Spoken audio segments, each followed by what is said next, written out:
Okay, yeah, we're going to be talking about bolted joints today. It's going to be very quick. I'll just show you like how you can roughly do it. You guys will do it in more detail in a homework probably. But I have a simple like setup here. I mean, it's very similar to what we've done before. I'm not going to go through the setup. We've done that a lot so far. So I've just defined two solids here, and I'm going to change the material properties. We're going to make one of them 61.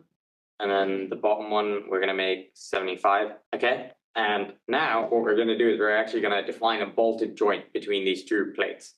So you still need some supports when you're defining bolted joints, like the general structure will also have supports. So what I've done here is I fixed both of these sides. So you can see there's fixed supports on both ends. So it's a fix. But what we're going to do is we're going to apply a force on this surface. And you can see I've just had like a force at some angle. It's just 1,000 pounds in the Y and 1,000 pounds in the Z direction. And what we're going to do is we're going to initially simulate this with a contact. This is going to be a bonded contact. And then we're going to simulate it with a joint. And I'll show you how to define the joint. So the contact here, we've covered contacts already, but usually in ANSYS, contacts are auto-generated. So if you click Insert Manual Contact Region, you select a contact and a target. You click this over here. You can get a small selection window here. And you can select your contacts for both surfaces. And you can see these two are like both now connected in contact. Let's delete the whole thing. Okay, so now they're bonded together. And what we're going to do is we're just going to run that force with the fixed supports, and we're going to see what happens. And I guess the question is like, what would happen if there wasn't a contact? The answer to that is if they would slip along each other, right? Because there's nothing actually. What is a contact? It's fundamentally connecting the nodes together between these two surfaces. So you're going to look at this deformation. It's kind of what you expect, like, it's just deforming. It's deforming very like, adjacent to that. The mesh is like fine. Okay. But now what we're going to do is we're going to define a bolted joint between that interface. And so in ANSYS, under the connections tab, you can click insert and insert a joint. If you go to the joint here, there's different types of joints. So if you look here, this is connection types. You can either have body to body or body to ground. What those are is body to body connects two different, solid bodies together, or shells or whatever mesh types. Body to ground is actually connecting the body to the ground, so an infinitesimally stiff object. And so we're going to do body to body here, and we're going to do there's a bunch of different types here. What we're going to do here is we're going to do a bushing joint. And what a bushing joint allows you to do is it allows you to define the stiffnesses of this joint itself. So we're just going to add a scoping selection here. So the way to scope bushing joints is you want to select the two surfaces where the bolts are going to be. So you would select this top surface, and then for the second one, because it's body to body, if it was body to ground, you would only select one. You would select the second one here. And you can see these two are now, both these bushing joints are now connected. You can see they have their own coordinate system. Be careful about the coordinate system. This coordinate system is X, Y, Z, but Z is along the length of the bolt. It's not like if you go to the global coordinate system, you can see it's the same here, but you have to always make sure that these coordinate systems are the same. And so be careful like how you're defining the properties here. You've defined the bolted joint as a bushing. What we're going to do now is we're going to define the stiffness coefficients. And I won't do all the calculations for the stiffness coefficients here. This bushing joint already has the stiffness coefficients. But the way you would calculate stiffness coefficients is you would either look up like a bolted joint calculator, or just go from like first principles and get the bolted joints like equations and then calculate the stiffnesses yourself. But I already have calculated stiffnesses for this case. So we're just going to use that. So I'm just going to unsuppress this, and then there you go. So we've now defined our bolted joint. Of course, you've defined the stiffness and everything. Now we're going to run it. And so another interesting thing, like what is this bolted joint doing physically?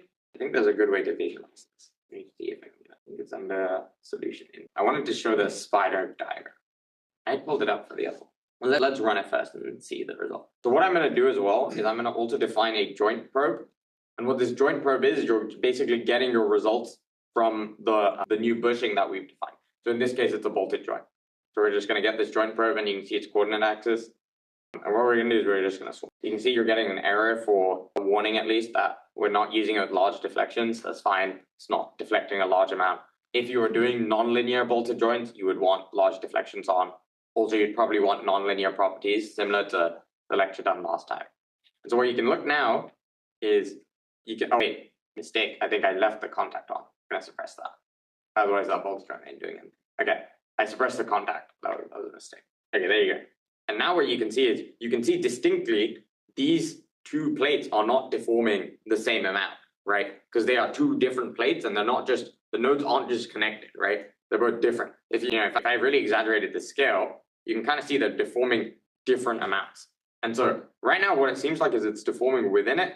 And the reason for that is, let's say you want to tell ANSYS that, hey, I have these two plates, they can slide along each other, but they can't, overlap and go over each other. You still need to define a contact for that. And that's what we talked about in the previous contact lecture, where you need a frictionless contact or a different contact set. But what you can see, at least hopefully from this demonstration, is that these two plates are not, they're no longer just like straight node to node contacted. They're contacted through this bolted joint in the center. Yeah, and then now once you define your bolt or joint probe, you can get a bunch of different parameters. The one we're going to look at here is you can get the force reactions on this bolted joint. So you can see, like, I applied like what, 1,000 pounds, so we're getting this joint probe reaction. So this is actually the reaction force on the bolt, and ANSYS visualizes it pretty nicely. You can see how it reacts the forces to balance over time. This is, I got it. It was understood. I think you have to solve it.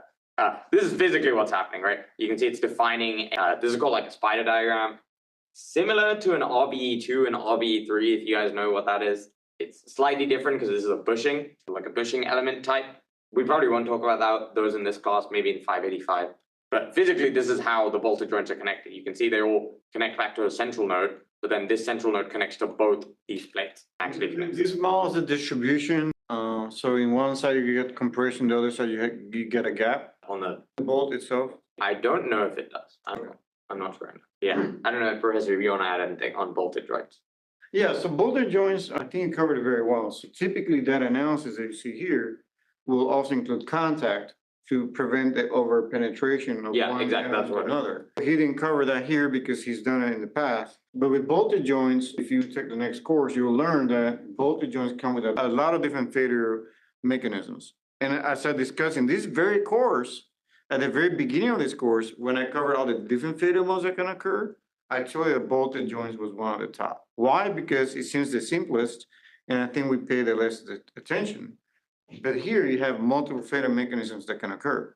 The bolt itself can fail, you can shear it, you can have bolt bending or failing, you can have bolt, the hole elongating too much, causing bearing failure, you can have net section failure of the composite or the metal, you can get shear out. There's a number of failure mechanisms that we covered that I think you can use this analysis for. Now, when you go to industry, this type of modeling, if you did it for an airplane, for example, which is today's discussion, you'll find that often you do a 3D model of the subcomponent level test to gain an understanding.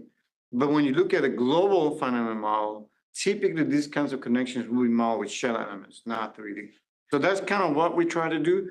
Detailed finite models use this, but three-dimensional detail. And then when you go to a more larger scale modeling, you're looking more at shell elements that are trying to represent the same behavior the best possible way. Yeah, no. Great. So thank you for the tutorial. I hope you got something out of this one.